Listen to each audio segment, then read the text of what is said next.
राम जय जय राम श्री राम जय राम जय जय राम श्री राम जय राम जय जय राम श्री राम जय राम जय जय राम श्री राम जय राम जय जय राम श्री राम जय राम जय जय राम श्री राम जय राम जय जय राम श्री राम जय राम जय जय राम श्री राम जय राम जय जय राम श्री राम जय राम जय जय राम श्री राम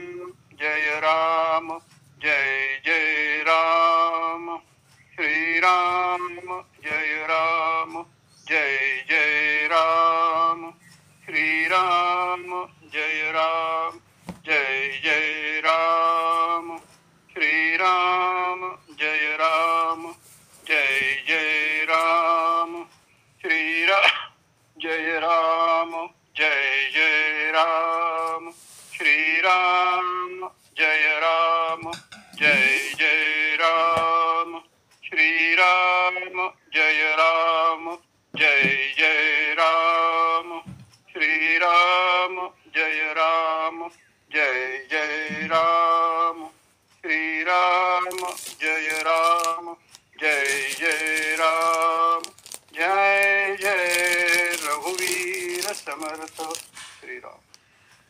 सर्व समर्थ भक्तांना जय जय रघुवीर समर्थ. मी आदरणीय समर्थ भक्त डॉक्टर रुपालीताईंना विनंती करतो की आपण निरूपण सुरू करावं. जय जय रघुवीर समर्थ. जय जय रघुवीर समर्थ. श्रीराम जय राम जय जय राम. गणेश शारदा चैव सद्गुरुः सज्जनस्तथा आराध्य दैवतं गुह्यं सर्वं मे रघुनंदनः. गणेश शारदा सद्गुरु संत सज्जन कुळेश्वरू सर्व हि माझा रघुवीरू सद्गुरु रूपे. माझे आराध्य दैवत परमगुह्य गुह्यातीत गुह्यपणाची मात न चले जेथे. यो जातो मरुदंशजो क्षितितले संबोधयन् सज्जनान् ग्रंथं यो रचयन् सुपुण्यजनकं श्रीदासबोधाभिधं. यः कीर्त्या पठनेन सर्वविदुषां स्वान्तापहारी सदा सोऽयं मुक्तिकरः क्षितौ विजयते श्रीरामदासो गुरुः. मला वाटते अंतरित्वा वसावे तुझ्या दासबोधासी त्वा बोध व्हावे. अपत्यापरी पाववी प्रेमग्रासा महाराज या सद्गुरु रामदासा. ब्रह्मानंदं परमसुखदं केवलं ज्ञानमूर्तिं द्वन्द्वातीतं गगनसदृशं तत्त्वमस्यादिलक्ष्यम्. एकं नित्यं विमलमचलं सर्वधी साक्षिभूतं मायातीतं त्रिगुणरहितं सद्गुरुं तन्नमामि. गुरुर्ब्रह्मा गुरुर्विष्णुः गुरुर्देवो महेश्वरः गुरुः साक्षात् परं ब्रह्म तस्मै श्रीगुरवे नमः. अनेन प्रियतां देवो भगवान् जानकीपतिः श्रीरामचन्द्रः पूर्वेषाम् अस्माकं कुलदैवतं. शुकासारिखे पूर्णवैराग्यजाचे वसिष्ठा परिज्ञानयोगेश्वराचे कवी वाल्मिका सारिखा मान्यैसा. नमस्कार माझा सद्गुरु रामदासा. जय जय रघुवीर समर्थ. मातृगर्भतो एक मिनिट गौरीताई सीमांत, तुम्हाला काही प्रश्न विचारायचा आहे का? तुम्ही हात वर केलाय. गौरीताई सीमान, तुम्हाला काही प्रश्न विचारायचा आहे का? हात वर केलाय तुम्ही? जाऊ द्या ताई. मातृगर्भतो जात शुक्तितो मौक्तिकं यथा देशधर्मामृतं यो हि श्रीसमर्थं प्रणौमितं स्फूर्तिशक्तिवसन्तो यः पुण्यज्ञानसरोवरः रामभक्तेर्यः राम श्रीसमर्थं प्रणौमितं अज्ञानतिमितार्को यः सुधांशुः शान्तिदस्तथा सत्तत्वरत्नगर्भो यः श्रीसमर्थं प्रणौमितं यस्तप्तहृत्सुधावृष्टिर्यो दीनजनकामधुक् मुमुक्षुमुक्तिदं तीर्थं श्रीसमर्थं प्रणौमितं पार्थसारथिवद्यस्तु शिवराजसुरद्रुमः आनन्दवनभूकृद्य श्रीसमर्थं प्रणौमितं श्लोकपञ्चकमेतद्य सश्रद्धा भक्तितः पठेत् आयुरारोग्यमैश्वर्यं भक्तिं मुक्तिं स विन्दति इति श्रीमत्परमहंसपरिव्राजकाचार्य श्रीधर स्वामी विरचितं श्रीसमर्थपञ्चकं स्तोत्रं सम्पूर्णम्। कृतार्थदेववन्दनं दिनेशमंशनन्दनं सुशोभिभालचन्दनं नमामि राममीश्वरं नमामि राममीश्वरं नमामि राममीश्वरं। श्री समर्थांना, श्रीरामांना, श्री मारुतीरायांना, सर्व ज्येष्ठ श्रेष्ठ साधक समीक्षक आणि आपण श्रोते जगदीशमूर्ती सर्वांच्या हृदयस्थ परमात्म्याला वंदन करून आजच्या तिसऱ्या दिवशी निरूपणाला प्रारंभ करते। कालच कोणीतरी सांगितलं की समर्थांनी इतकं सांगितलेलं आहे, त्याच्यावर आपण बोलणं म्हणजे काय, ज्योतीने तेजाची आरती असंच म्हणावं लागेल। आणि त्यामुळं आपण आपली जास्त हे खर्च न करता आपल्याला जेवढं आकलन झालेलं आहे ते समजून घेण्याचा प्रयत्न करत आहोत। खरं म्हणजे हा जो युगधर्म निरूपण समास आहे याच्यामध्ये समर्थांनी किती विषयांचा किंवा किती गोष्टींचा उल्लेख केलेला आहे तो एकदा आपण थोडासा आढावा घ्यायला पाहिजे आणि नंतर मग आपण रोज जेवढे श्लोक होत आहेत ते बघूया। 7वा जो समास आहे हा युगधर्म, यामध्ये पहिले 8 ओव्यामध्ये गृहस्थाश्रमाची श्रेष्ठता आणि कोणता गृहस्थाश्रम धन्य ते आपल्याला समर्थांनी समजावून दिले।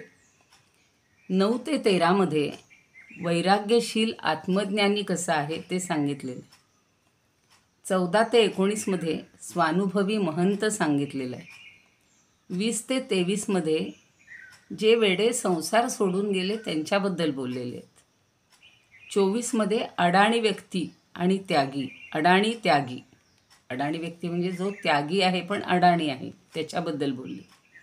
आणि 25 ते 28 खरा वैराग्यशील कोण आहे। 29 ते 40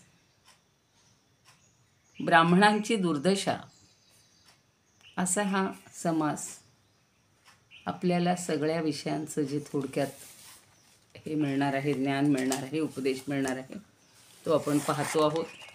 काल आपण 5व्या 6व्या श्लोकापर्यंत आलेलो होतो आणि षडकर्म म्हणजे काय, कोणी काय काय कर्म करायला पाहिजे ते सगळं भगवंतांनी सांगितलेलं होतं।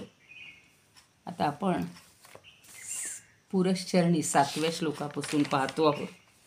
आज 7वा श्लोक बघायचा आहे, पण त्याच्याचबरोबर 6वा श्लोक एक फार महत्त्वाचा आहे। सर्व प्रकारे नेमक शास्त्रोक्त करणे काही एक, त्याही मध्ये अलौकिक तो हा भक्तिमार्ग। आपण भक्तिमार्गाचा विचार करणार आहोत की समर्थांनी काय, सगळ्या संतांनी ज्ञानदेवांनी सुद्धा भक्ती म्हणजे कशी श्रेष्ठ आहे आणि उच्चतम भक्तीची काय वैशिष्ट्ये आहेत ते आपल्याला समर्थ समजावून देत आहेत की ही भक्ती ज्या वेळेला साध्य होते, खरी भक्ती आहे, अंतःकरणापासून. भगवंतांनी म्हणलेलं आहे, अनन्याश्चिंतयन्तो माम ये जनाः पर्युपासते तेषां नित्याभियुक्तानां योगक्षेमं वहाम्यहम्. अनन्य भावानं जे मला भक्ती करतात आणि सतत माझं चिंतन करतात, सतत अखंड. परवाही मी म्हटलं होतं की समर्थांना अपेक्षित काय आहे? प्रत्येक गोष्ट अखंड करणे. लोक म्हणतात रोज रोज काय करायचो, एक दिवस सुट्टी नको का? या भगवंताच्या आराधनेला किंवा स्मरणाला एक दिवस काय, एक क्षणभरसुद्धा सुट्टी नको. म्हणून अनन्य भावानं जो सतत माझं चिंतन करतो आणि जो माझ्याशी जोडला जातो त्याचा मी योगक्षेम चालवतो. आणि योगक्षेम म्हणजे काय हो? योग म्हणजे अप्राप्तस्य प्रापणम योगा. भौतिक जीवनातलं असेल किंवा आध्यात्मिक जीवनातलं असेल, जे आपल्याला मिळालेलं नाही ते तो भगवंत आपल्याला देतो. आणि प्राप्तस्य रक्षणम क्षेमम, जे प्राप्त झालेलं आहे त्याचं पुन्हा रक्षण करणं, ते खंडित न होणं, ते नष्ट न होणं, याची काळजी भगवंत सगळीकडे घेत असतो. आणि म्हणून आपल्याला इथे जो भक्ती मार्ग म्हटलेला आहे, भजन मार्गी, प्रत्येकानं भक्ती मार्गामध्ये सगळ्या गोष्टी केल्या पाहिजे आहेत. त्यासाठी अलौकिक असे जे कोणी अलौकिक भक्ती ज्यांनी केलेली आहे किंवा अलौकिक असा भक्ती मार्ग जो आहे, ज्याच्यामध्ये आहे, मी कालच सांगितलं होतं की अगदी लहान मुलांपासून मोठ्यांपर्यंत हा गृहस्थाश्रम म्हणजे आपलं कुटुंब म्हणू आपण, ते मार्गदर्शन करत असतं, संस्कार करत असतं. त्याचे सतत रोज रोज बघून बरोबर मुलांवर संस्कार झालेले असतात. आणि ती भक्ती कशी पाहिजे तर ज्ञानदेवांनी पण खूप ठिकाणी सांगितलेलं आहे. आणि कालच आम्ही 18वा अध्याय पाहत होतो, तर त्या ठिकाणचे 2-3 मला उल्लेख करावेसे वाटते की कशी एकरूपता व्हायला हवी आपली भगवंताची आणि आपली. खूप दृष्टांत देतात ज्ञानदेव. आणि आकाश हे आकाशे दाटेल न ढळे जैसे, मिया आत्मेना आपण पे तैसे झाले तया. म्हणजे आकाश जसं आकाशामध्येच व्यापून राहिलेलं असतं, किंचितसुद्धा हलत नाही, त्याप्रमाणे माझ्या आत्मस्वरूपाशी माझा परमभक्त एकरूप झाल्यामुळं त्याचं त्या घनदाट आकाशाप्रमाणे तो माझ्याशी एकरूप झालेला असतो. खूप सुंदर अशी उदाहरणं देतात ते. पै दर्पणा ते दर्पणे, पाहिलिया होय न पाहणे, सोने झाकलिया सुवर्णे न झाके जेवी. म्हणजे आपण एक आरसा जर एका आरशात दुसऱ्या आरशाला दाखवलं तर तिथं काही पाहणं घडतं का हो? त्या दोहोंचं एकरूपताच असते, वेगळे पण नसतो. आपण जर आरशात पाहिलं तर आपलं प्रतिबिंब त्यात दिसतं. किंवा सोन्यानं कधी सोन्याला झाकलंय असं पाहिलंय का? नाही. म्हणजे ते सोनं कधी सोन्यानं झाकलं नाही, जात नाही. त्यांची जशी एकरूपता तसंच. दिव्यानं कधी दिव्याला प्रकाशित केलं आहे का? नाही. तर त्यात प्रकाशनं हे निष्पन्न म्हणजे होतच नाही. कारण दिवाच दुसऱ्या दिव्याला कसा प्रकाशित करू शकेल? इतकी एकरूपता. म्हणजे 2 दिवे म्हणजे एक भगवंत आणि एक भक्त आहे.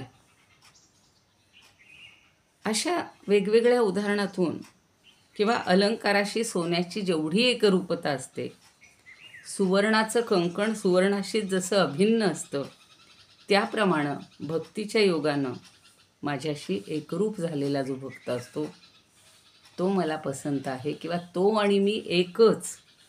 म्हणजे पाण्यामध्ये लाटा वेगळ्या असतात का? पाणी आणि लाटा एकरूपच असतात. कापूर आणि त्याचा सुगंध वेगळा असतो का?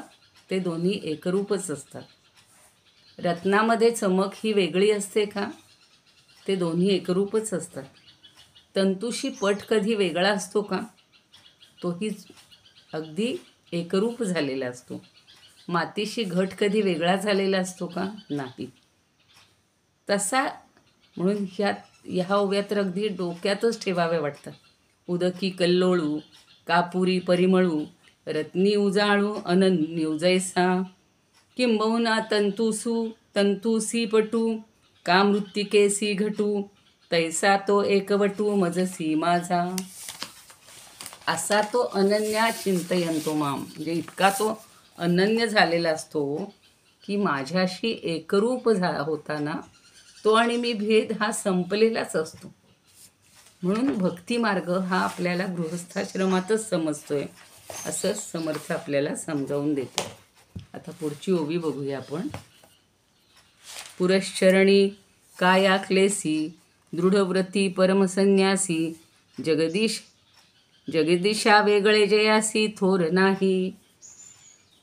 जो पुरश्चरण करतो, त्या दिवशी थोडासा उल्लेख केलेला आहे मी, आणि काया क्लेशी म्हणजे शरीराला कष्ट देण्यास मागं पुढं पाहत नाही आहे, स्वतःचा विचारच नाही आहे, फक्त भगवंत आणि त्याचंच सगळंच पुरश्चरण, पुन्हा पुन्हा पुन्हा स्मरण करणं, पुन्हा पुन्हा जप करणं, हे पुरश्चरण आहे. आणि दृढव्रती परमसन्यासी, आणि दृढव्रतानं आपलं सांभाळतो, आपलं व्रत सांभाळतो, खूप श्रम करतो. पण कशासाठी? जगदीशा वेगळे जयासी थोर नाही. फक्त जगदीशच ज्याला प्रिय आहे, जगदीशा वेगळं त्याला दुसरं काहीही श्रेष्ठ वाटत नाही, असा तो भगवंत आणि असा तो भक्त इतके एकरूप आहेत. खरं सांगू का, कालपासून ह्या किंवा परवापासून या ओव्या पुन्हा पुन्हा पुन्हा पुन्हा वाचतीये आणि सारखं असं वाटतंय, म्हणजे सगळेजण तेच म्हणतायत, हे सगळं आत्मचरित्र म्हणजे जे स्वतः जगलेत समर्थ, तेच त्यांनी सांगितलेलं आहे. त्यांनी असं तिसऱ्याकडं बघून सांगितलेलंच नाही आहे. त्यामुळं पुन्हा पुन्हा ही जी पुरश्चरणं केलेली आहेत गोदावरी आणि नंदिनीच्या तटावर, ज्या वेळेला त्या विवाहाच्या मंडपातून बाहेर पडलेले आहेत आणि त्यांना त्याच्या अगोदरच श्रीरामांनी जो अनुग्रह दिलेला आहे, इतक्या लहान वयामध्ये त्यांनी जे सगळं पाहिलेलं होतं, त्याच्या आधीचा जो प्रसंग आहे की चिंता करीतो विश्वाची, आईला पडताळात दिसलेला नारायण एवढासा मुलगा, काय करतोयस रे, तर चिंता करीतो विश्वाची. म्हणजे विश्व आणि विश्वंभर हे त्याला वेगळे वाटतच नव्हते. आणि एक दिवशी नारायणाच्या मनात आले की त्यांचे जे बंधू आहेत, जे श्रेष्ठ गंगाधर, ते सगळ्यांना अनुग्रह द्यायचे वडिलांच्या मृत्यूनंतर. आणि म्हणून त्यांना असं वाटतं की मला का बरं अनुग्रह मिळत नाही आहे, मला का देत नाही आहे. तर ते सारखे म्हणतात की मला अनुग्रह द्या. आणि गंगाधर म्हणतात, श्रेष्ठ म्हणतात की नाही, तू अजून लहान आहेस, तुला एवढ्यात घाई करू नकोस. पण त्या बालबुद्धीच्या आणि असामान्य बुद्धीच्या नारायणाला ते बोलणं रुचलेलंच नाही. थेट मारुतीच्या मंदिराचा रस्ता धरला, तिथं बसून मारुतीचं ध्यान केलेलं आहे. आणि ध्यान चालू असतानाच प्रदक्षिणेच्या वाटेवर मारुतीरायांनी समर्थांना नारायणाला दर्शन दिलं, पाठीवरनं हात फिरवला आणि म्हणाले, नारायणा चिंताग्रस्त का? ते म्हणाले, आमच्याकडे सगळे मंत्रोपदेश घेऊन जातात आणि मला मात्र मंत्रोपदेश मिळत नाही, पिकतं तिथं विकत नाही, अशी माझी स्थिती झाली, मला तुम्ही मंत्रानुग्रह द्या. इतका हट्ट धरला. तेही सांगतात, अरे तू अजून लहान आहेस. नाही म्हणतो, मला आत्ताच हवा आहे. आणि मग मारुतीरायांनी प्रभू रामचंद्राचं ध्यान केलेलं आहे आणि रामचंद्र प्रगट झाले आणि विचारलं, कशासाठी ध्यान केलं? तर ते सांगतात की मदंशे करून धर्मस्थापनेसाठी या नारायणाला आपण निर्माण केलं आहे आणि त्याला अनुग्रह द्या. लगेच त्याला अनुग्रह दिलेला आहे भगवंतांनी. आणि ही घटना जांबेमध्ये 1538 नलनाम संवत्सरी श्रावण शुक्ल अष्टमीला झालेली आहे. श्रावणच महिन्यात संपत आलेला आहे, पण असा जो रुसून गेलेला नारायण नंतर डोहामध्ये उडी घालतोय आणि लग्नापुरता तो मांडवावर चढतो, मंडपात चढतो, पण तिथून निघून गेल्यानंतर दुसरं काहीच सुचत नव्हतं, काहीच उपाय नव्हता. 3 दिवस झाडावर चढलेला होता आणि चौथ्या दिवशी खाली उतरून नाशिककडे निघालेला आहे. वय इतकं लहान आहे, तहान भूक काहीही त्यांना वाटलेली नाही. सगळ्यापासून रक्षण आपला रामराय करतोय एवढीच खात्री होती. आणि तिथं येऊन त्यांनी 12 वर्ष त्या गोदावरी नंदिनीच्या संगमात उभं राहून 13 कोटी रामजप, रामनामाचा जप आणि पुरश्चरण केलेलं आहे. म्हणून त्यांनी जे म्हटलं ना की पुरश्चरणी काया क्लेशी, काय क्लेश झाले असतील हो. माधुकरी मागायची आणि ती त्या नंदिनीमध्ये किंवा त्या संगमामध्ये बुडवून काढायची आणि ती शुद्ध करायची. श्रीरामाला नैवेद्य दाखवायचा आणि प्रसाद भक्षण करीत तो प्रसाद म्हणून भक्षण करायचा. आता तिथंच श्रीरामाने दर्शन दिलेलं आहे ना, तेव्हा काय म्हटले बघा, प्रखर वैराग्य उदासीन प्रत्ययाचे ब्रह्मज्ञान स्नानसंध्या भगवत भजन सोडू नये. म्हणून आपल्याला ते सांगतायत की ह्या गोष्टी कुठल्याच कधीच सोडायच्या नाहीत. दृढव्रती पाहिजे, एवढं लहान वयामध्ये दृढव्रत आहे त्यांचं. परम सायासी पाहिजे आणि फक्त भगवंताची ओढ आहे. किती वेळा तरी श्रीरामांनी त्यांना हे दिलेलं आहे, दर्शन दिलेलं आहे. तर जो पुरश्चरण करतो आणि स्वतःच्या शरीराकडे क्लेशाकडे बघत नाही, आपलं सगळं लक्ष छोट्या छोट्या गोष्टीसुद्धा देहावरच्या अजून सुटत नाहीत. तसं पाहिलं तर देह आणि मी माझा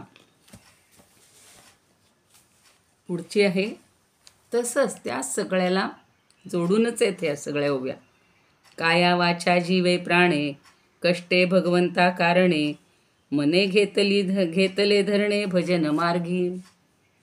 केवळ भजनाचंच, भगवंताचं भजन. नवविधा भक्ती तर इतकी सुंदर सांगितलेली, आपण सगळे ती पार करून गेलेले आहोत. की काया म्हणजे शरीरानं, वाचा म्हणजे वाणीनं, आणि जीवे म्हणजे जीवानं, आणि प्राणे म्हणजे प्राणानं. जो भगवंतासाठी कष्ट करतो, कुठलीच गोष्ट स्वतःसाठी नाही आहे, सगळं भगवंतासाठी. ज्याचं मन भजन मार्गात जणू धरणं धरून बसते, असा जो आहे तो भक्त, आणि तो गृहस्थाश्रमातच तयार होतो. आता पुढची ओवी आहे, ऐसा भगवंताचा भक्त विशेषण तरी विरक्त संसार सांडून झाला मुक्त देवा कारणे. बघा आता ह्या ज्या ओव्या आहेत हे तर सगळं डोळ्यासमोर, संसार सोडून झाला मुक्त. त्यांना म्हणजे लग्न करायचंच नव्हतं, कारण भगवंत आणि आपण याच्यामध्ये कुठलाही आड पडदा नको. म्हणून संसार सोडून झाला मुक्त ही तर ओवी त्यांनाच लागू पडते. पण त्यांनी मात्र इतरांना संसार करू नका सांगितलेलं नाही आहे. म्हणून ऐसा भगवंताचा भक्त विशेष अंतरी विरक्त, असा जो भगवंताचा भक्त आहे जो विशेष अंतरामध्ये विरक्त आहे.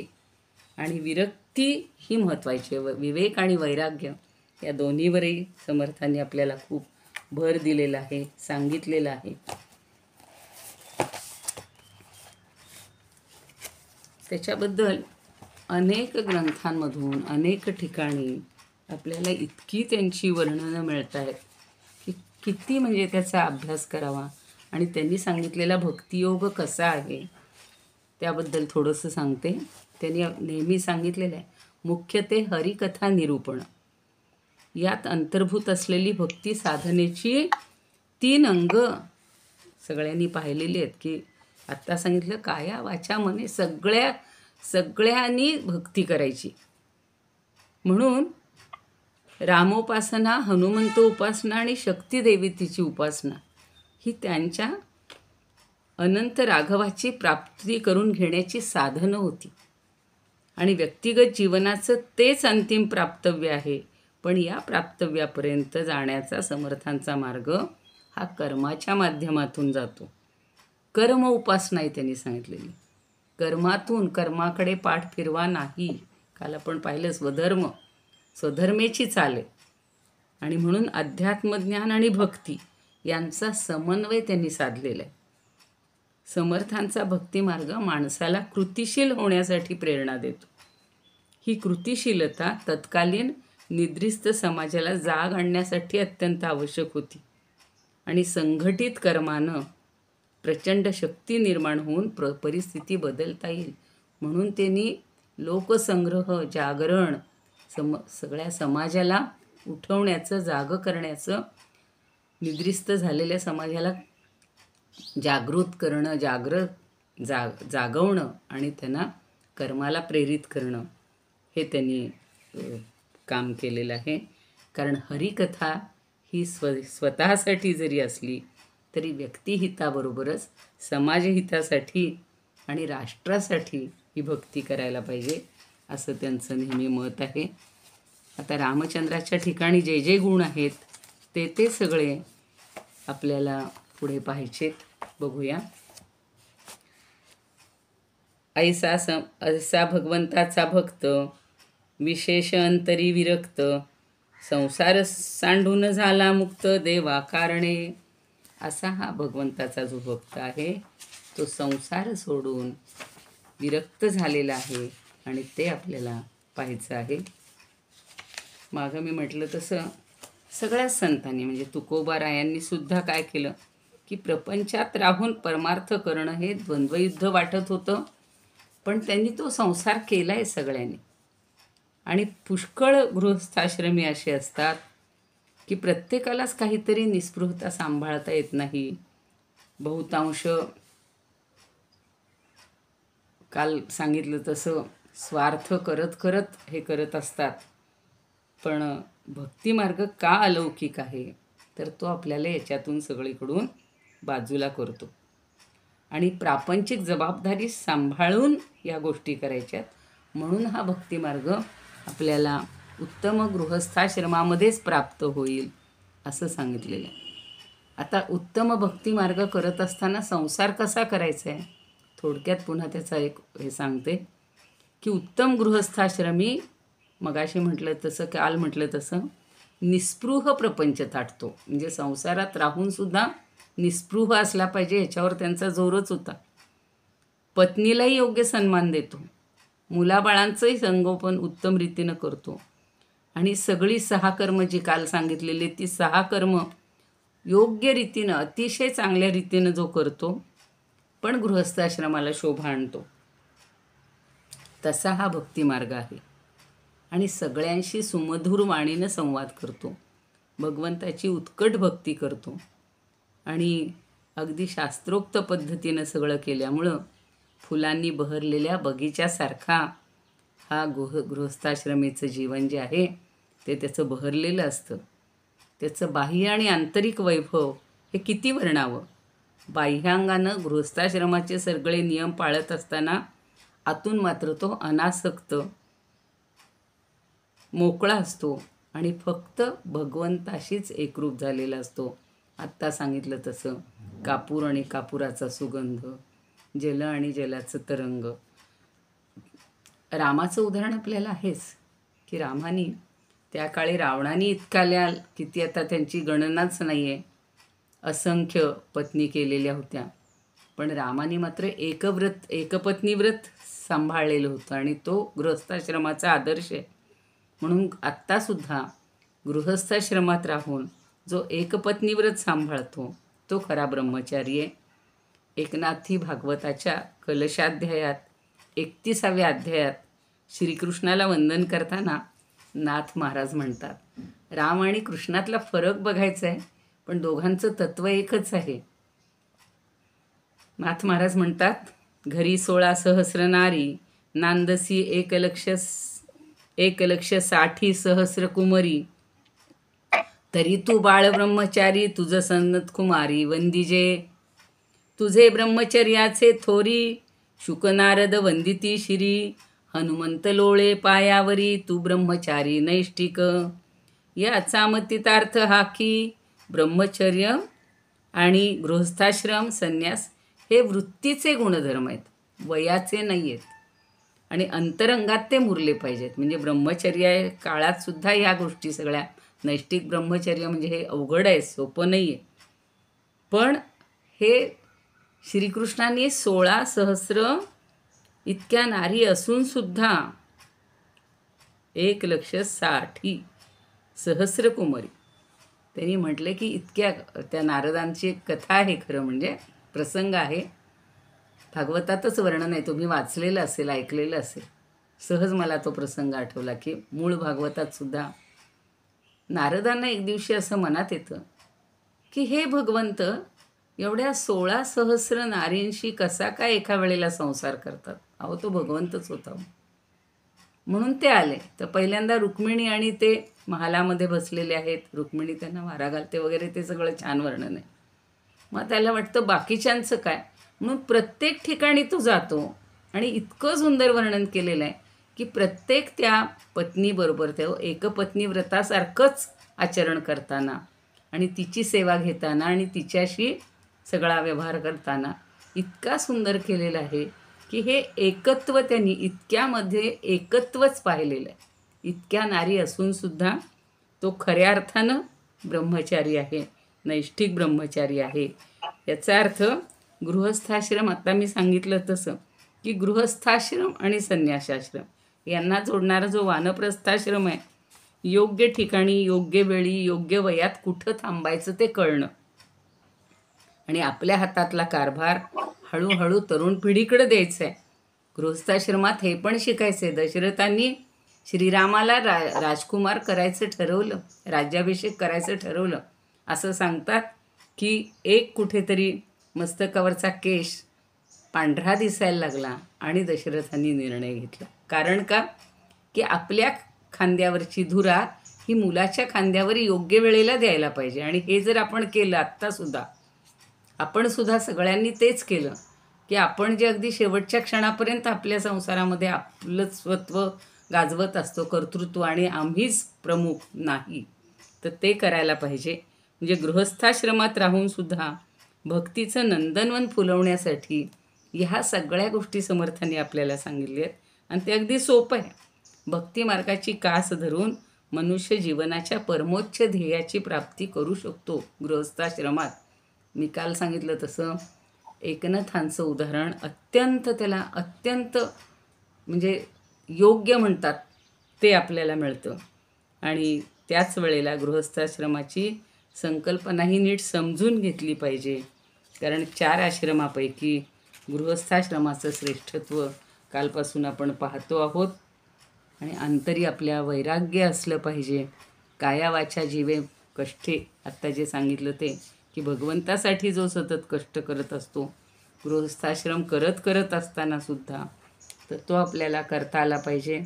स्वार्थ सोडून द्यायचा, पूर्णपणे सोडून नाही जरी देता आला तरीसुद्धा नेमकं काय घडलं ते जर समजून गृहस्थाश्रम माणसाने केला, निस्पृहतेनं केला, तर तो परमात्म्याशी तदाकार होऊ शकतो.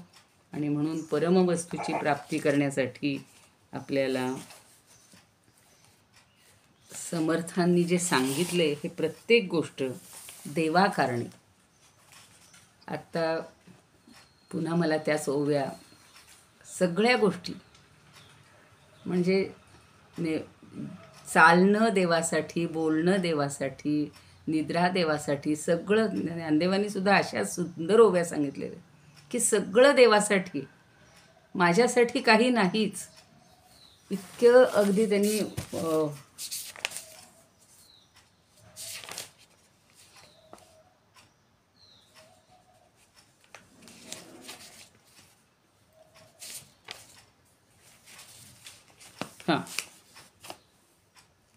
जे जे करायचं ते सगळं देवासाठी. चालणे जेणे चालावे ते तोयचे काघवे म्हणून या, धावायचं ते देवासाठीच, यात्रा करणं ती माझ्यासाठीच, सगळं माझ्यासाठी, असं भगवंत सांगतोय की सगळं जो तो करतोय ना त्याचं सगळं माझ्यासाठी आहे. स्नान माझ्यासाठीच आहे, त्याचं भोजन माझ्यासाठीच आहे, आणि तो स्तब्ध राहतो, ती समाधी पण मीच आहे. म्हणजे त्याच्यात आणि माझ्यात काहीच फरक नाही. प्रत्येक कर्म, तेथ कर्म आणि करता हे जाऊनी पांडुसुता, मीच आत्मेनी मज पाहतो मीची होय. भगवंत सांगतायत की मीच त्याच्या ठिकाणी आहे आणि मी आणि तो वेगळा नाहीच. इतकी ही तन्मयता जेव्हा होईल ना त्यावेळेला हा गृहस्थाश्रम आणि ही भक्ती श्रेष्ठ होऊ शकेल. आता पुढची ओवी आहे, मगाशी सांगितलेलं आहे की ऐसा भगवंताचा भक्त विशेष अंतरी विरक्त, संसार सांडूनी झाला मुक्त देवाकारणे. आता सांडून म्हणजे खरं सोडून नाही द्यायचं आहे तो, पण संसारात राहून सुद्धा पद्मपत्रमी वांभसा, पाण्यात राहून सुद्धा कमळ कसं राहतं हो, पूर्ण पाण्यापासून त्याचा लवलेशसुद्धा लावून घेत नाही. तसं घरामध्ये राहून सुद्धा, गृहस्थाश्रमात असून सुद्धा मी माझं हे जर सोडलं, फक्त हा माझा मुलगा आणि ही माझी पत्नी, हे माझं सगळं, हे माझं धन, हे माझं गृह, त्याच्यामध्ये मन न रमवता भगवंतामध्ये रमवायचे आणि सगळी कर्म ही इतकी सहज करायची की प्रत्येक कर्म त्या भगवंताला अर्पण करायचे. तर आपल्याला देवाकारणे जर आपण आपला जीव सगळा किंवा संसार जो आहे किंवा आपलं जे मन आहे हे देवाकरणी लावायचे आहे, म्हणजे तो संसारात राहूनसुद्धा विरक्त होऊ शकतो, भगवंतासाठी मुक्त होऊ शकतो, असं आपल्याला सांगता येतं. पुढची ओवी आहे, अंतरापासून वैराग्य तेची जाणावे महद्भाग्य, लोलंगते एवढे भाग्य आणिक नाही. आत्ता सांगितलं की अंतरापासून वैराग्य पाहिजे, आपल्या मनापासून पाहिजे आहे. वैराग्य ही भावना दाखवण्यासाठी नाही की अमुकच वस्त्र परिधान करायची, अमुक जटा, म्हणजे जटिलो मुंडी लुंचित केश, काशायांबर बहुकृत वेश, सकृदपि यस्य मुरारी समर्चा, तस्य यमः किं कुरुते चर्चा. नुसता पोशाख वरचा केला म्हणून तो विरक्त होणार नाही आहे, पण क्षणाक्षणाला जर मुरारीची अर्चा करत असू, समर्चा करत असू, तर त्याला यमाची भीती राहणार नाही. शंकराचार्यांनी तर सारखं सांगितलं आहे, भज गोविंदम भज गोविंदम गोविंदम भज मूढमते, प्राप्ते सन्निहिते मरणे, नहि नहि रक्षती डुक्रूय करणे. डुक्रूय करणे हा पाणीचा आहे, व्याकरणातला धातूचा अर्थ काय घ्यायचा या संबंधीचं सूत्र आहे. एक मनुष्य असा नदीकाठी म्हणा किंवा त्याला बसलेला असतो, म्हणजे तो पंडित असतो आणि तो हे सगळी पाणिनीची सूत्र पाठ करत असतो. तर त्यावेळेला शंकराचार्य पाहतात आणि त्यांना हे सुचलेलं आहे किंवा स्फुरलेलं स्तोत्र आहे की दिनमपि रजनी सायं प्रातः शिशिरवसन्तौ पुनरायात, बाल क्रीडति गच्छत्यायु तदपि न मुंचत्याशावायु. अहो हे रात्री दिवशीचं सगळं जे रहाडगाडगं आहे, हे चक्र आहे, हे सततच फिरत राहणार आहे. आणि बालस्तावत क्रीडासक्त, तरुणस्तावत तरुणी रक्त, वृद्धस्तावत चिंतामग्न, परमे ब्रह्मणी कोपी न लग्न. जे चित्र आहे संसारातलं ते दाखवलेलं आहे त्यांनी, की बाल आहे तोपर्यंत खेळामध्ये मग्न असतो, तरुण झाला की तरुणीमध्ये मग्न होतो, आणि तुम्ही आम्ही सगळे वृद्ध झाले की चिंता. पण आता चिंतेचं कारणच नाही, आपली चिंता सगळी वाहणारा भगवंत आहे, त्याच्याकडंच फक्त आपलं लक्ष लावलं तर आपल्याला परब्रह्माची किंवा जगत असतानाच आपल्याला मोक्षाची प्राप्ती होती. पण त्यांची खंत त्यांनी शंकराचार्यांनी व्यक्त केली की परमय ब्रह्मणी कोपीन लग्न. परमब्रह्मामध्ये कोणीही मग्न होत नाही किंवा जोडला जात नाही. म्हणून मग नाही ना तुम्हाला परब्रह्म वगैरे कळत नाही ना, फक्त भज गोविंदम भज गोविंदम गोविंदम भज मूढमते प्राप्ते सन्निहिते मरणे नहि नहि रक्षती डुक्रूय करणे. तर ही विरक्ती कशी हो? ज्ञानदेव तर इतक्या लहान वयामध्येच त्यांना विरक्ती प्राप्त झालेली. संत एकनाथांची तशीच अवस्था आहे. किती त्यांची काय म्हणू आपण प्रसंग आहेत त्यांच्या आयुष्यातले किंवा घटना आहेत, आणि या सगळ्या आपण पाहिल्या की आपल्याला असं वाटतं की किती सहज आणि अगदी सोपं असं त्यांनी वैराग्य ते अनुभवलेलं आहे. कित्येक लोकांना त्यांचे वेगवेगळे अनुभव आलेले, आणि स्वतः श्रीखंड्या भगवान त्याच्याकडे 12 वर्षे राहिलेले आहेत. म्हणजे केवढं त्यांच्या वैराग्याचं अगदी कौतुक वाटलेलं आहे भगवंताला, आणि स्वतः येऊन तिथे त्यांनी सगळी सेवा केलेली आहे. आता हे वैराग्य कसं पाहिजे? नामदेवांच्या बाबतीतही अशीच कथा घडलेली आहे. दोघांची हे वाचल्यानंतर लक्षात येतं की या संतांमध्ये साम्यच आहे, सगळ्यांमध्ये साम्यच आहे. ते एक या विरक्ती कशी, किती म्हणजे मला काहीच नको, माझ्यासाठी काही नको, पण आपण मात्र एवढीशी गोष्ट ती माझी माझी कशी धरून बसतो. त्याचं एक आयुष्य म्हणजे एकनाथांच्या आयुष्यातलं एक उदाहरण मला आठवतं म्हणून सांगते आहे की पैठण गावामध्ये एक बाळोभट्ट नावाचे गृहस्थ होते, आणि त्यांच्याकडे एक परीस होता, जसा परीसा भागवतकडे होता तसाच. आणि ते त्या परीसाला प्राणापलीकडं जपायचे. सगळं जीवित त्यांचं त्याच्यावर, कारण नाही का लोखंड ज्याला लावेल त्याचं सोनं होणार आहे. आणि त्यांना एकदा तीर्थयात्रेला जायचं होतं, म्हणून परीसाच्या बाबतीत त्यांचा कोणावरही विश्वास नव्हता की कुणाकडं ठेवून जावा, तो सुरक्षित राहायला पाहिजे ना, आणि न्यावा तर तरी धोक्याचं, कुठे रस्त्यात पडून गेला तर. खूप विचार करता करता त्यांना आठवलं की नाथ आपल्याला याच्यासाठी मदत करू शकतील, आणि म्हणून त्यांनी नाथांकडे जाऊन सांगितलं की हा माझा परीस एवढा तुम्ही जपून ठेवा, आणि मी आलो की मला परत द्या. तीर्थयात्रेहून परत आल्यावर परत घेईन मी. नाथांना काहीच नाही, परीस काय सोनं काय रत्न काय सगळं सारखंच. त्यांनी आपला तो घेतला आणि देवघरातच ठेवला की तो इकडे तिकडे जायला नको.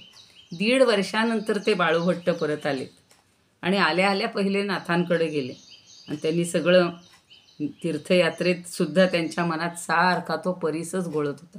ठेवतील ना नीट, जपून ठेवतील ना, म्हणजे इतका त्या परीसाबद्दल आसक्ती. 2 चित्र आहेत बघा, हे बाळूभट्ट म्हणजे आसक्ती आणि एकनाथ म्हणजे विरक्ती. त्यांनी लगेच आल्या आल्या एकनाथांनी त्यांचं स्वागत केलं, आसन बिसन दिलं, पण त्यांना बाकी काही नको होतं, मला फक्त परीस द्या. त्यांनी मागितला. नाथांना आठवलं की आपण परीस देवघरात ठेवल्या. गेले आणि देवघरातनं फक्त उचलून आणायचा. बघतायत तो कुठे, देवघरातला परीस नाहीच, त्यांना सापडेच ना. काय करावं काही कळेना. आता त्यांचा जो शिष्य म्हणू किंवा जो भक्त आहे उद्धव, तो रोज ते निर्माल्य काढायचा, विसर्जित करायचा, आणि बहुतेक त्या निर्माल्याबरोबर तो परीस गोदावरीत टाकला गेला. नाथ बाहेर आले आणि बाळभट्टासमोर म्हणले, क्षमा करा मला, तुमचा परीस मी नाही सांभाळू शकलो. देवाचं विसर्जित करताना निर्माल्य तो बहुतेक गोदेच्या उदरामध्ये गेलेला आहे. ते एकदम त्याच्यावर भडकले. तुम्हाला ही जर साधी गोष्ट, ही काही साधी नव्हती, तो परीस होता, माझा उदरनिर्वाह त्याच्यावर चाललेला होता, आणि आपण महादानी विरक्त म्हणून स्वतःला घेताय, आणि या परीसाचा मोह तुम्हाला होतोय. त्यांना वाटतं ह्यांनी लपवून ठेवलं. नाथ म्हणाले, नाही हो, दुसऱ्या कोणाची आसक्ती मला कणभरही नाही आहे, कधीच बाळगली नाही, आणि तुमच्या दृष्टीनं तो परीस मोलाचा आहे खरं आहे, पण आता मी काय करू, चला तुम्ही माझ्याबरोबर गोदावरीकडे या. आणि ते त्यांना घेऊन गोदावरीत गेलेले आहेत. मी म्हणे परीस शोधून देतो तुम्हाला. बाळभट्टांनी विनंती मानली. ते 2 जण गेले. सोबत 4-5 लोखंडी वस्तू घेतल्यात त्या बाळभट्टांनी. का तर त्यांनी जर दिला तो दगड तर तो खात्रीनं परीस आहे वाटला पाहिजे ना, कळला पाहिजे ना. आणि एक आपल्या उद्धवाची चूक झाली असेल किंवा काही म्हणजे यांचंच दुर्लक्ष म्हणूया आपण, पण आपण दुसऱ्याचा परीस जपू शकलो नाही याची खंत त्यांना वाटलेली आहे आणि त्यांना ऐकून घ्यावं लागलं. त्यांच्या डोळ्यातून अश्रू ढळत होते, सारखे ओघळत होते. नाथांनी गोदावरीत डुबकी मारली. हातात जेवढे दगड आले तेवढे आणलेले 4-5 दगड, 4 गोल दगड, आणि बाहेर काढून पाहिले. पहिल्या दगडाला लावलं लोखंड, सोनं झालं. दुसऱ्याला, तिसऱ्याला, चौथ्याला. मग आता हे म्हणतात तुमचा जो परीस असेल तो घ्या. त्यांनी एक दगड उचलला, त्याची परीक्षा केली, खात्री झाली आणि हा माझा आहे म्हणाले. त्यांना अगदी जसं काही तो त्यांचाच कळला. एकनाथांनी बाकीचे परीस टाकून दिले गोदावरीमध्ये. ते म्हणतात अहो ते परीस आहेत सगळ्या म्हणजे त्याला लावलं की सगळ्या सोन्या म्हणजे लोखंडाचं सोनं होतं, म्हणजे प्रत्येकाकडे परीसाचं हे आहे, सामर्थ्य आहे. तर ते म्हणतात जे माझं नव्हतं ते मी कशाला, त्याच्याबद्दल मी मोह कशाला धरू. आपला परीस आपल्याला मिळाला ना, बास म्हणला. मला ईश नामाचा परीस मिळालेला आहे.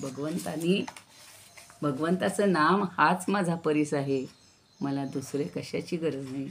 आणि त्या बाळोभट्टांनी नाथांच्या चरणी मस्तक लवलंय. तसंच परीसा भागवताचं झालेलं होतं. ह्या लोकांना कशाचीच आसक्ती नाही, म्हणून हे जे म्हटलेलं आहे ना, विशेष अंतरी विरक्त असं होता आलं पाहिजे. आणि संसार सांडून म्हणजे समाजासाठी, इतरांसाठी हे सगळं ते करत असायचे. म्हणून अंतरापासून वैराग्य, तेची जाणावे महद्भाग्य, लोलंगते एवढे अभाग्य आणिक नाही. ही ओवी आणि आत्ताची कथा किंवा अशा किती जणांच्या आहेत. अहो गोंदवलेकर महाराजांनी सुद्धा त्यांच्या आईला याला जायचं होतं, काशी यात्रेला जायचं होतं, आणि खूप दिवसाचं ती मागे लागलेली होती की अरे गणू मला काशी यात्रेला जायचं. तर म्हणे चला जाऊया. कधी जायचं? उद्या जायचं. चालले उद्या. सगळ्या गावाला सांगितलं की आता मी चाललोय म्हणून. पण आईच्या मनात येतं अरे या घरातल्या ह्या सगळ्या वस्तूंचं काय करायचं. कारण आई ती गृहिणी होती आणि ती सामान्यच होती.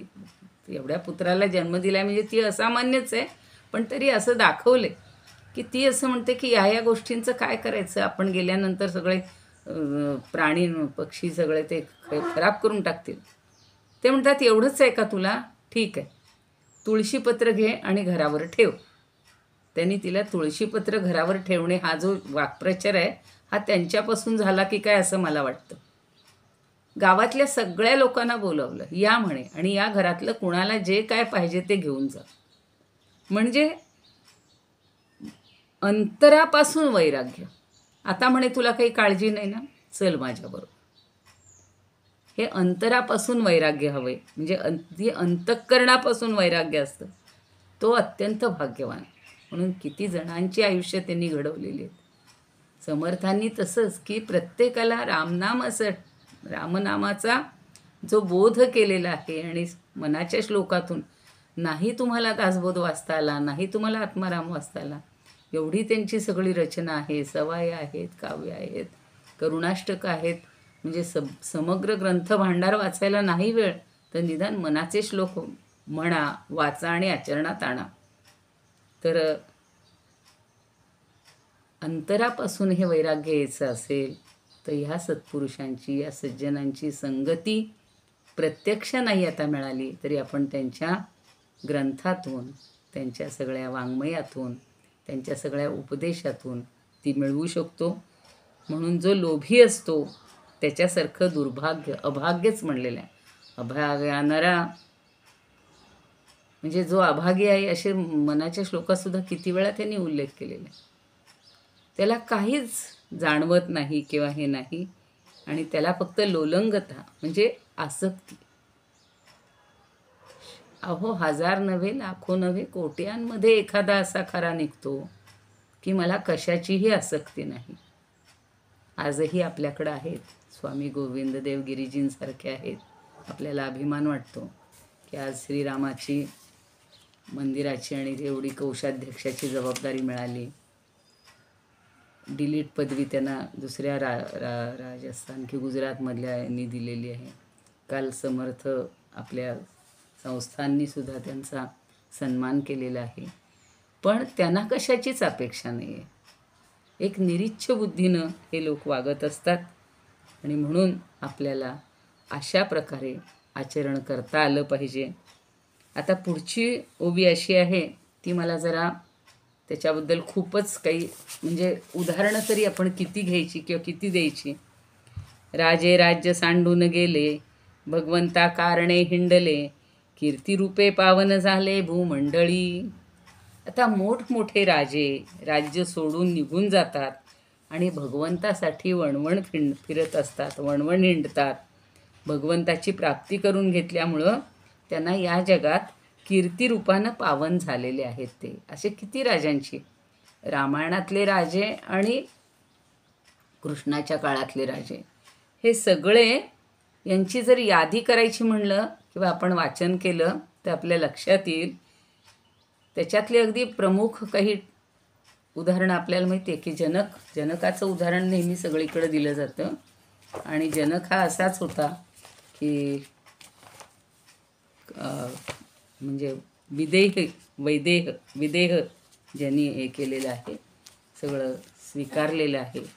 आणि त्यानं विदेहमुक्ती जी म्हणतात, म्हणून वैदेही हे तिचं वडिलांवरूनच नाव पडलं असावं असं वाटतं. तर सगळे रामायण काळातले जे राजे आहेत, रघुराजा तसाच होता, दिलीप राजा तसाच होता. त्यांनी इतकी दानशूर आणि सगळ्याच गोष्टीत की राज्य सांडून गेलेले आहेत. अहो भगीरथसुद्धा असाच होता.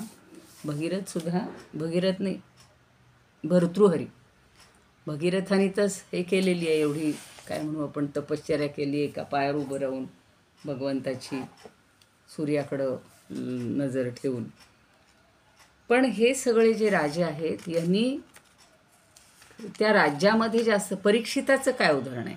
परीक्षितसुद्धा आपल्या हातून चूक झाली तर निघून गेलेलं आहे आणि वनामध्ये जाऊन शुकदेवांकडून सगळं भागवत ऐकलेलं आहे, भगवंताची कथा ऐकलेली आहे आणि मग त्याच्यामध्ये रमलेले आहेत आणि कीर्तिरूपे पावन झाले. त्यांची म्हणतात ना, काल मी म्हणलं तसं, मरावे परी कीर्तिरूपी उरावे. तर ही कीर्ती आपल्याला मिळवायची आहे. अर्थात मिळवण्यासाठी नाही काही करायचं, ती आपोआप प्राप्त होते. आणि त्यासाठी असे सगळे जे श्रेष्ठ राजे होऊन गेलेले आहेत त्यांची यादी मी आता तुम्हाला नंतर सांगते. की इतकं त्यांनी सगळ्यांनी म्हणजे तो संपूर्ण जो जनकाचा आणि दशरथाचा जो सगळा वंश आहे पूर्वीपासूनचे जे आहेत, अगदी पहिला तर इक्ष्वाकू राजा आहे. इक्ष्वाकू राजानं बैलाच्या वशिंडावर बसून युद्धात जय मिळवलेला होता, म्हणून त्या वंशाला काकुत्स्थ म्हणतात. ककुदी तिष्ठती इति अशी त्यांची कीर्ती झालेली. रघुराजाची पण कीर्ती का झाली की त्यांनी त्या कौत्साला 14 कोटी मोहरा पाहिजे असतात गुरुदक्षिणा देण्यासाठी आणि यानं सर्वस्वाचा त्याग केलेला असतो. सर्व गोष्टी सगळ्याच दान केलेलं असतं. विश्वजित यज्ञ सगळे झालेले असतात. पण ज्या वेळेला कौत्स त्यांच्याकडे येतो, कौत्स हट्ट करतो, गुरूंना म्हणतो, वरतंतू ऋषींना म्हणतो की आता आमचं शिक्षण झालेलं आहे, ज्ञानदान आपण केलेलं आहे, तर आम्ही तुम्हाला काय दान द्यावं. तर तेव्हा ते म्हणतात की काही नको मला. त्यावेळेचे गुरु काहीही स्वीकारत नव्हते. 3दा विचारलं. शेवटी ते रागावून, म्हणजे त्या गुरूंना त्यांच्या संयमाचा थोडा हे झाला आणि मग ते म्हणतात 14 कोटी मोहरा दे. आता एवढ्याशा त्या बालकानं कुठून आणायचे. गेलेलं आहे, रघुराजाकडे गेलेलं आहे.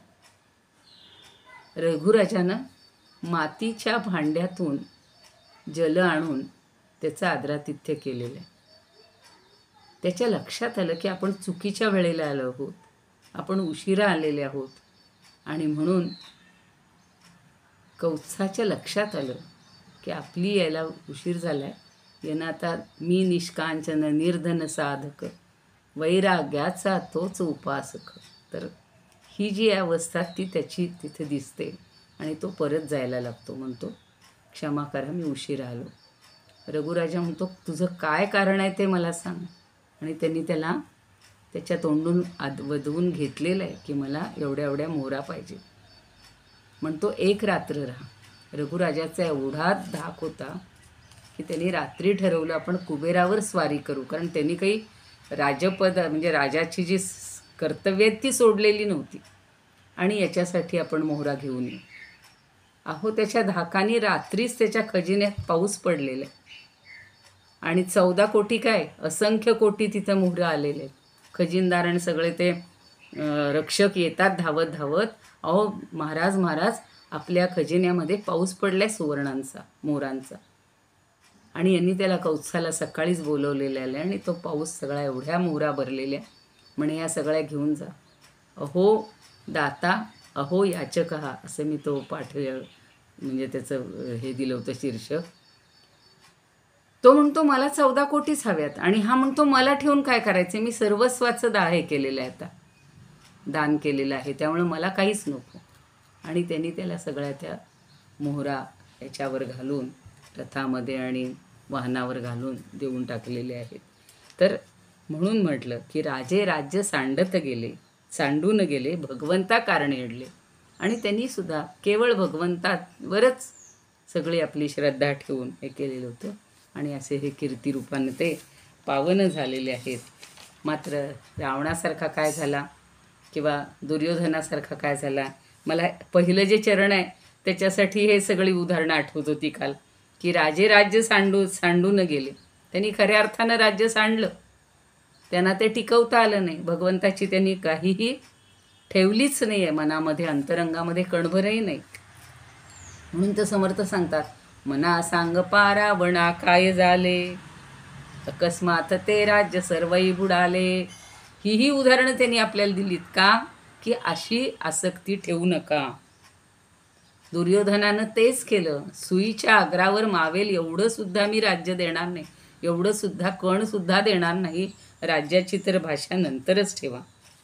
तर जे चांगले राजे होऊन गेलेत, अगदी विश्वामित्र सुद्धा राजेच होते, पण त्यांना ब्रह्मर्षीपद पाहिजे होतं म्हणून त्यांनी तपश्चर्या केलेली आहे. म्हणजे तपामुळंही ते नंतर आणि विश्वामित्रांनी केवढ्या त्यांच्याकडं सगळी काय म्हणू आपण संपत्ती होती कुठली, सगळी अस्त्रविद्या त्यांनी आपल्या रामाला दिलेली. म्हणजे श्रेष्ठ गुरु म्हणूनही विश्वामित्र आपल्या डोळ्यासमोर राहतात. काल नकळत थोडासा त्यांच्या हातून जो अपराध म्हणू किंवा आसक्ती की मला कामधेनू द्या, पण नंतर त्यांनी एवढं तपश्चर्या केली, कितीही त्याच्यात अडथळे आले तरी ब्रह्मर्षी पद मिळाल्याशिवाय राहिले नाही.